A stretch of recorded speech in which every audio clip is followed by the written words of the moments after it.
ជំរាបសួរបងប្អូនពុកម៉ែទីគោរពរាប់អានបាទខ្ញុំថាវាមិនចង់និយាយទៀតទេក៏ប៉ុន្តែដោយមតិសាធារណៈរបស់មនុស្សចាស់នៅប្រទេសអូស្ត្រាលីសម័យភ្នែកទឹកមាត់ទឹកត្រជាទឹកជាជំរុញខ្ញុំបាទនិយាយការចម្ងល់របស់គាត់អញ្ចឹងខ្ញុំក៏ឆ្លៀតពេលនិយាយពួកខ្ញុំបាទភ្ជុំនេះខ្ញុំរវល់ភ្ជុំអត់បាននិយាយហើយអញ្ចឹងក៏គាត់ភ្ជុំហើយគាត់ឲ្យនិយាយក៏ប៉ុន្តែមតិគាត់ឆ្ងល់មួយចំណុចច្រើនចំណុចណាប៉ុន្តែគាត់សួរថាសុំទោសសួរថាការបញ្ចេញមតិសិទ្ធិរបស់ព័ត៌មានគឺបិទចិត្តឈឹងឲ្យធ្វើតាមទុកចិត្តរបស់រដ្ឋាភិបាលហើយគាត់ចង់សួរទៅរដ្ឋាភិបាលថាតើការកាត់ដីកាត់ស្រុកកាត់ភូមិណាពីស្រុកកំណត់ផ្ទះអីចឹងរបស់ប្រជាជននៅព្រំដែនហ្នឹងលុបលទ្ធដ្ឋានរបស់ប្រជាពលរដ្ឋ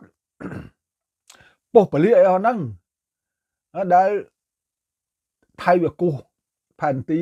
ឯកតោភាគីគឺខ្លួនវាដែលសម្ដេចនាយករដ្ឋមន្ត្រីហ៊ុនសែនលោកបានថាជាផែនទីចោល7ដណ្ដប់ណាទីតាំងដែលវាគូសជាឯកតោភាគីខ្លួនវាផ្ទាល់យកមកតម្រូវឲ្យប្រជាជនអរដ្ឋាភិបាលខ្មែរធ្វើតាមពីមុនដូចជាខ្លាំងដែររដ្ឋាភិបាលឥឡូវនេះគឺបណ្ដើហើយ17កន្លែងទីតាំងហ្នឹងឥឡូវគឺឃើញណារដ្ឋាភិបាលព្រមព្រៀងណាលុបលទ្ធដ្ឋានរស់រើផ្ទះមួយចំនួនហើយតើជាច្បាប់យកអាផែនទីរបស់ដែលចោលរបស់ដែលគេគូសខ្លួនគេចង់គូសដល់ណាក៏បានដែរអាការគេចង់បានហ្នឹងតើត្រឹមត្រូវទេសួររដ្ឋាភិបាលអញ្ចឹងណាបាទហើយមួយចំណុចទៀតគាត់សួរអាហ្នឹងខ្ញុំមិនចង់និយាយទេការរសើបរបស់រដ្ឋាភិបាលប៉ុន្តែបើខ្ញុំមិននិយាយទេពេលណាខ្ញុំទៅជួបគាត់នៅកន្លែង clinic ក្តីឬក៏ខ្វេអីក្តីអញ្ចឹងគាត់ចិត្តតែសួរថាគាត់ឲ្យនិយាយមិននិយាយឥឡូវខ្ញុំនិយាយចុះអាហ្នឹងគឺប៉ះពាល់ទៅដល់សតិអារម្មណ៍របស់រដ្ឋាភិបាលគឺសម្ដេចសម្ដេចកូននឹងឯងសួរថាកាលដែលសម្ដេចនាយករដ្ឋមន្ត្រីនៅព្រឹទ្ធសភាហ្នឹងកាលគាត់មុនហ្នឹងគាត់ធ្វើជានាយករដ្ឋមន្ត្រីខ្មែរមុនសម្ដេចកូនហ្នឹងហើយសួរថាគាត់ធ្វើអដែងអត្តសញ្ញាណបានឲ្យចូលសញ្ជាតិដូចជាថាក់ស៊ីនយឹមឡាក់ប្អូនស្រីហើយជួយដល់ពួកអដែងយឹមឡាក់ពួកអីហ្នឹងចូលជាសញ្ជាតិខ្មែរតើខុសច្បាប់ឬក៏ត្រូវច្បាប់ត្រូវច្បាប់ឬខុសច្បាប់គាត់សួរអញ្ចឹងចុះដល់ពួកចៅដល់ពួកថាក់ស៊ីនហ្នឹងក្រុមពួកបរិវារគាត់ហ្នឹងគាត់បរោះនៅផ្ទះ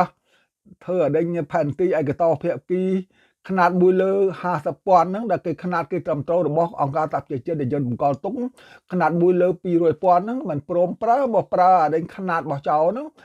តើអ្នកណាមួយជាអ្នកក្បត់ជាតិបាទណាអ្នកណាមួយដែលកាត់ទឹកដីឲ្យដល់បរទេសហ្នឹងអ្នកណាមួយដែលធ្វើសញ្ជាតិឲ្យហ្នឹងធ្វើច្បាប់ដកសញ្ជាតិហ្នឹងគួរដកសញ្ជាតិតាណាហើយអ្នកណាដែលក្បត់ជាតិគាត់ចង់សួរអញ្ចឹងណា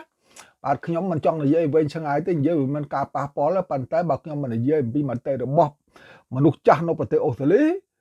គាត់ចិត្តតែដុកដាន់នៅខ្ញុំនិយាយព្រោះគាត់មិននិយាយទេគឺឲ្យខ្ញុំនិយាយហើយនិយាយពាក្យខ្លះមិនប៉ុណ្ណឹងណាខ្ញុំគាត់សម្រាយទេ